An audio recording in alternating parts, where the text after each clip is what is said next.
오늘 함께 나누실 하나님 말씀은 이사야 19장 말씀입니다. 이사야서 19장 1절에서 25절까지 말씀입니다. 제가 가진 성경으로 구약성서 988페이지에 있습니다. 구약성서 988페이지 이사야서 19장 1절에서 25절까지 말씀입니다.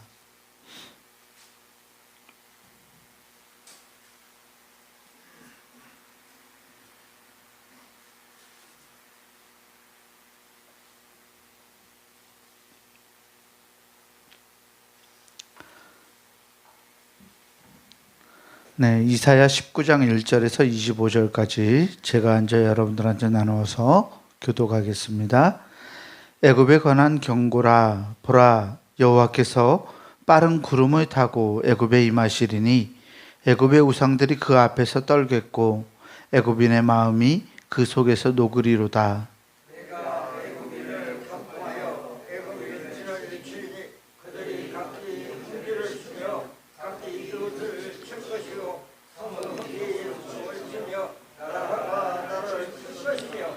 애굽인의 정신이 그 속에서 쇠약할 것이요 그의 계획을 내가 깨트리리니 그들이 우상과 마술사와 신접한 자와 요술객에게 물으리로다.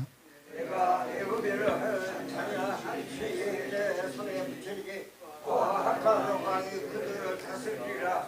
주 만군의 여호와의 말씀이니라. 바닷물이 없어지겠고 강이 잦아서 마르겠고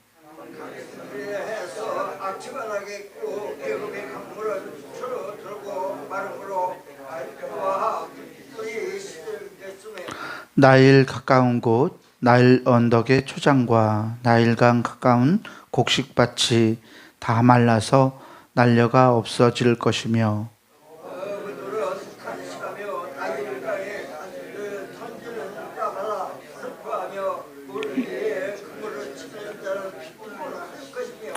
세마포를 만드는 자와 배 짜는 자들이 수치를 당할 것이며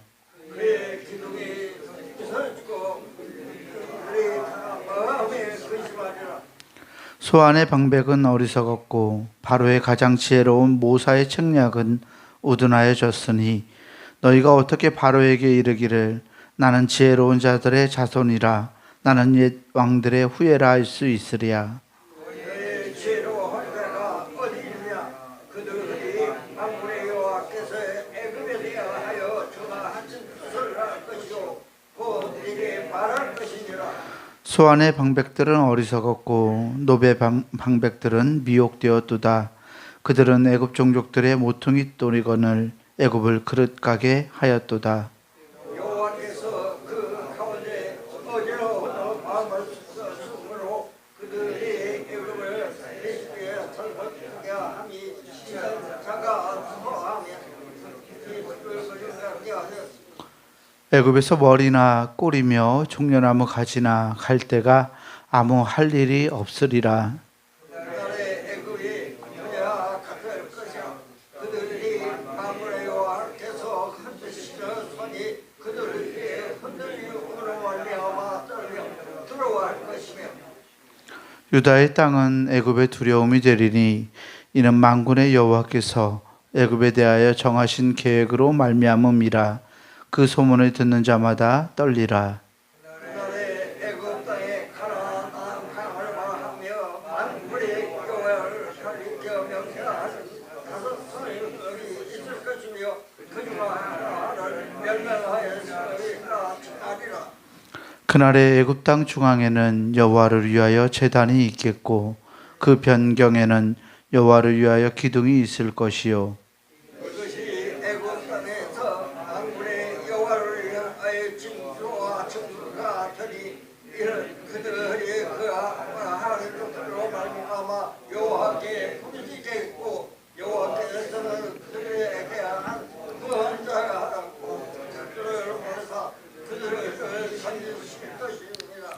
여호와께서 자기를 애굽에 알게 하시리니 그날에 애굽이 여호와를 알고 제물과 예물을 그에게 드리고 경배할 것이요 여호와께 서원하고 그대로 행하리라.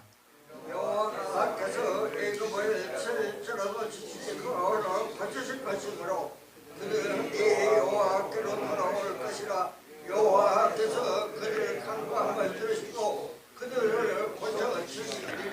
그날에 애굽에서 아수르로 통하는 대로가 있어 아수르 사람은 애굽으로 가겠고 애굽 사람은 아수르로 갈 것이며 애굽 사람이 아수르 사람과 함께 경배하리라.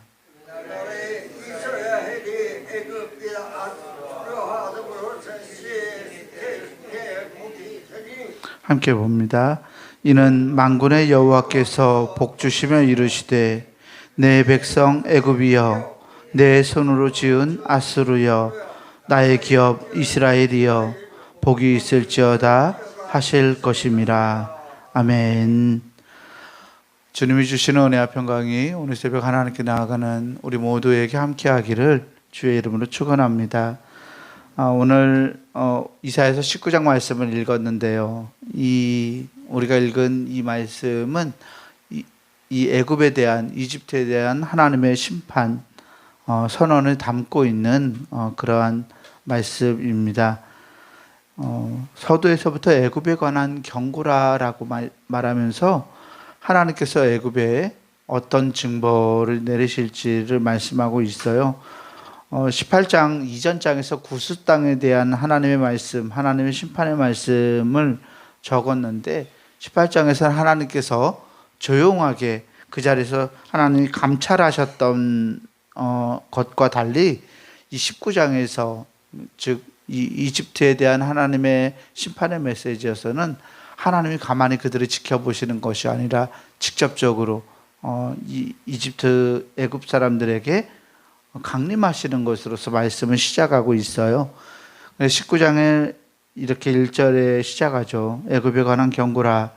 보라, 여호와께서 빠른 구름을 타고 애굽에 임하시리니 애굽의 우상들이 그 앞에서 떨겠고 애굽인의 마음이 그 속에서 녹으리로다.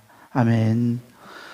하나님께서 가만히 지켜보시지 않고 이 애굽에 대해서 애굽으로 강림하셔서 심판을 선언하시고 심판을 하시는 모습이 오늘 1절에서부터 15절 말씀까지 우리에게 보여주고 있습니다. 이 애굽이 가리키는 것이 무엇일까요?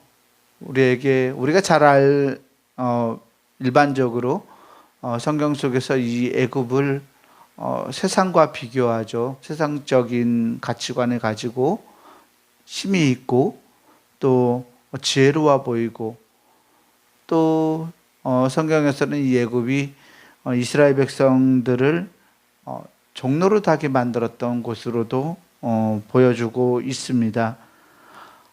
요셉의 시대에는 이 애굽이 많은 나라들을 살리게 되는 하나님의 도구로 이스라엘 사람들을 또 살리게 되는 하나님의 도구로 사용된 적도 있습니다. 그럼 오늘 말씀에서 이 애굽은 어떤 위치를 차지하고 있을까요? 애굽에 관한 이사야 선지자의 심판의 메시지를 보면 이 애굽이 어떤 경우 어떤 상황에 처해 있는 나라였는지를 우리가 잘 알 수 있습니다. 2절에서부터 4절까지 말씀을 보면 이 애굽인의 정신이 그 속에서 쇠약할 것이요 그의 계획을 내가 깨뜨리니 3절 후반부에 그들이 우상과 마술사와 신접한 자와 요술객에게 물으리로다. 아멘. 하나님이 애굽을 잔인한 주인의 손에 붙이겠다라고 하시면서 그들이 기대하고 애굽 사람들이 희망하고 있었던 의지하고 있었던 존재들이 하나님이 아닌 어떤 이방신 그리고 잘못된 신앙의 문제였음을 보여주고 있습니다. 신앙적으로 또 종교적으로 정치적으로도 애굽은 사람에게 기대었던 그러한 나라였다고 말하고 있는 것 같습니다. 그래서 5절에서부터 10절까지 말씀을 보면 애굽이 가지고 있었던 어떤 자연적인 것, 경제적인 문제들을 다루고 있는데요. 바닷물이 없어지고 강이 마르게 되는 심판을 받게 되죠. 악취가 나고 강물이 줄어들어 갈대와 부들이 시들게 된다라고 말하고 있습니다. 이집트에서 나일강이라고 하는 이 강은 다른 나라들에 비해서 굉장히 비옥한 땅을 만들어 주었던 강이었어요. 이 나일강이라는 큰 강이 있어서 그 나일강 하구에 자리한 이 이집트는 굉장히 농산물이 풍부하고 자연적으로 하나님께 축복받은 땅이라고 부를 만큼 그렇게 좋은 것들이 많이 있었습니다. 농작물이 잘 되고 어부들이 많은 고기들을 낚을 수 있었고 또 좋은 품질의 나무들이 자라고 있었던 이곳인데요. 하나님의 심판이 임하게 되면 그 바다에 강물이 마르고 강이 마르게 되어서 악취가 나고 초목들이 시들어가고 곡식밭이 다 마르게 될 거라고 심판의 메시지를 선언하죠. 8절에 보면 어부들도 탄식해서 이 나일강에서 그물을 쳐도 강이 말라버리니까 물고기를 잡지 못하는 상황이 벌어지게 된다고 말하고 있습니다. 그뿐만 아니라 세마포를 만들고 배짜는 재료가 되는 이 부들과 갈대들이 다 말라버리게 되어서 그것을 가공해서 살아가던 사람들까지도 망하게 되는 결과를 보여주고 있죠. 그래서 이 모든 것들이 애굽 사람들에게 근심이 되리라고 심판의 메시지가 선언됩니다. 11절에서부터 15절까지는 인간의 지혜와 지식에 의존하던 애굽의 상황이 심판을 받는 것을 보여주고 있어요. 그래서 바로가 기대었던 자들, 이 소안의 방백들, 소안은 애굽의 수도, 그 당시의 수도였는데요. 이 애굽의 방백들이 어리석었고 지혜로운 모사의 청량이 우둔하여졌다라고 말하고 있습니다. 애굽은 많은 지혜로운 이들을 모사와 방백으로 가지고 있었던 나라였지만 하나님 앞에서, 하나님의 심판 앞에서 인간의 지혜가 어떠한 역할을 다할 수 없음을, 지혜가 될 수 없음을 보여주고 있죠. 그래서 하나님의 심판 앞에서 방백들은 어리석었고 미혹되었고 잘못된 마음으로 이 애굽을 잘못된 길로, 그릇된 길로 인도하게 될 것이어서 이 애굽이 망하게 된다라고 말하고 있습니다. 그래서 15절에서는 애굽에서 머리나 꼬리며 종려나무 가지나 갈대가 아무 할 일이 없다라고 말하고 있죠. 머리나 꼬리, 종려나무 가지나 갈대, 이것은 높은 자나 낮은 자, 가난한 자나 부유한 자를 상징하고 있는 상징의 의미를 가지고 있습니다. 즉 애굽에서는 모든 사람들이 아무 할 일이 없게 되는 그러한 안 좋은 또는 하나님의 심판의 결과가 이집트 땅에 임하게 될 것을 말씀하고 있습니다. 애굽에 대한 이렇게 심판의 메시지를 선포하고서 16절에서부터는 약간 이상한 말을 하고 있는데요. 그날에로 시작되는 5가지 예언이 담겨 있어요. 이 그날에라는 말은 하나님의 날에라는 뜻인데요. 이 날은 하나님의 때, 즉 하나님이 당신의 백성들을 심판하신 뒤 그들에게 임재하시게 되는, 그러니까 하나님이 심판 후에 사랑으로 회복시키시고 인자와 자비로 그들을 품어주는 그때라는 의미를 가지고 있습니다. 그래서 앞에서 심판의 메시지가 선포되었던, 심판을 받게 되는 이 애굽이 하나님으로 인하여서 조금은 다른 상황을 맞게 되고 있어요. 그날에 애굽이 부녀와 같을 것이라 라고 말하면서 그들이 만군의 여호와께서 흔드시는 손이 그들 위에 흔들림으로 말미암아 떨며 두려워한다 라고 말하고 있죠. 애굽 사람들은 하나님을 섬기지 않았지만 하나님의 심판이 임하고 하나님이 그들에게 인자와 자비하심으로 다가오시게 될 때 하나님 앞에서 두려워하고 떨게 되리라 라고 말씀하고 있어요. 두렵고 떨리다는 것은 말 그대로 어떤 공포를 가진다는 의미도 있겠지만은 다른 의미로 하나님 앞에 서고 있는, 하나님 앞에 서는 하나님의 예배자들의 삶을 표현하고 있기도 합니다. 그리스도인들이 하나님 앞에서 하나님과 가깝지만 늘 하나님의 임재 앞에서 두렵고 떨림으로 서는 것처럼 애굽 사람들이 하나님 앞에서 부녀처럼 두렵고 떨린 마음으로 서게 될 거라고, 또 하나님의 소문을 듣는 자마다 떨게 될 거라고 선지자는 말씀하고 있습니다. 또 그날에 애굽 땅에 가나안 방언을 말하며 가나안 방언을 말하고 만군의 여호와를 가리켜 맹세하는 5 성읍이 있을 것이라고 표현하고 있죠. 세 번째로 그날의 애굽 땅 중앙에는 하나님을 위한 제단이 있을 것이라고 말합니다. 또 그 변경에는 하나님을 위한 기둥이 있을 것이라고, 즉 하나님에게 예배하고 하나님 앞에 다가오게 되는 그런 백성들이 서게 될 거라는 말씀을 하고 있습니다. 21절 말씀을 보면 여호와께서 자기를 애굽에 알게 하시리니 그날의 애굽이 여호와를 알고 제물과 예물을 그에게 드리고 경배할 것이요 여호와께 서원하고 그대로 행하리라. 아멘. 심판을 받게 될, 또 하나님으로부터 포기당하게 될 것 같았던 이 애굽이 하나님을 경배한다라는 말씀을 하고 있습니다.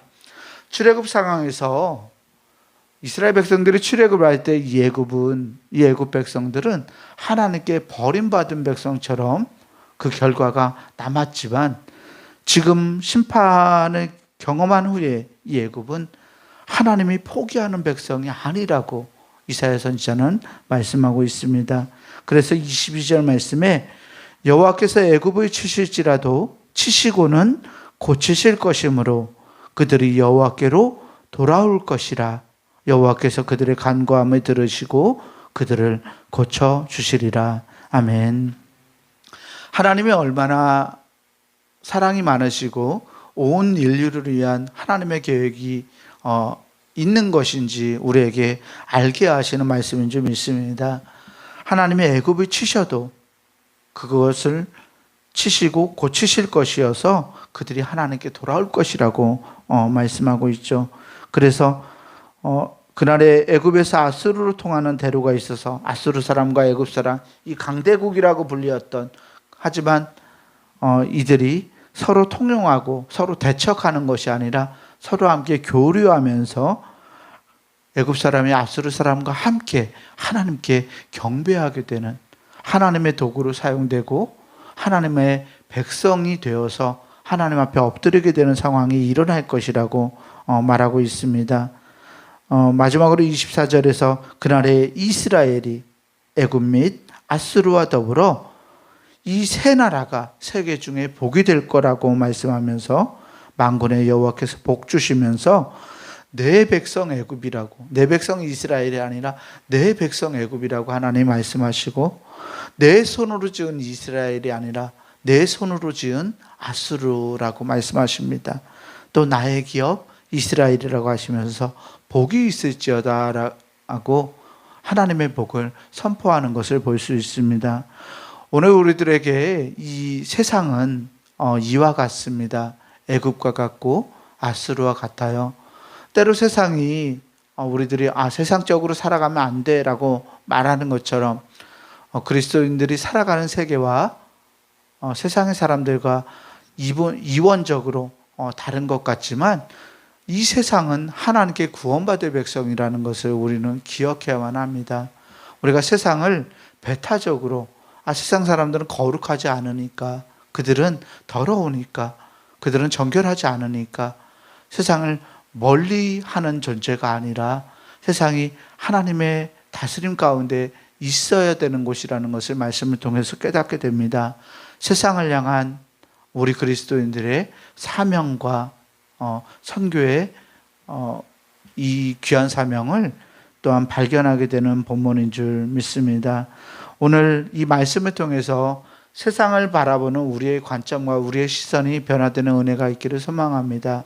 세상은 분명 우리가 바라보고 살아갈 세상은 아니지만, 그러한 세계는 아니지만, 그 세상은 하나님께 구원받고 또 하나님이 지으신 곳, 곧 하나님의 나라가 되어야 하는 곳이라는 것을 우리가 깨닫고서 세상을 위한 기도와 우리의 사명을 잘 기억하고 세상이 하나님의 나라로 변화되어 갈 수 있도록 우리가 늘 하나님 앞에 깨어서 하나님 앞에 먼저 하나님을 아는 자답게 살아감으로써 세상을 변혁시킬 수 있는 하나님의 사람들로 살아갈 수 있기를 주의 이름으로 간절히 축원합니다. 기도하겠습니다. 사랑과 은혜의 하나님 감사합니다. 세상은 하나님 앞에서, 또 하나님의 지혜 앞에서, 하나님의 능력 앞에서, 또 하나님의 은혜 앞에서 아무것도 아니지만 하나님, 이 세상이 하나님께서 지으신 곳임을 말씀을 통해서 발견합니다.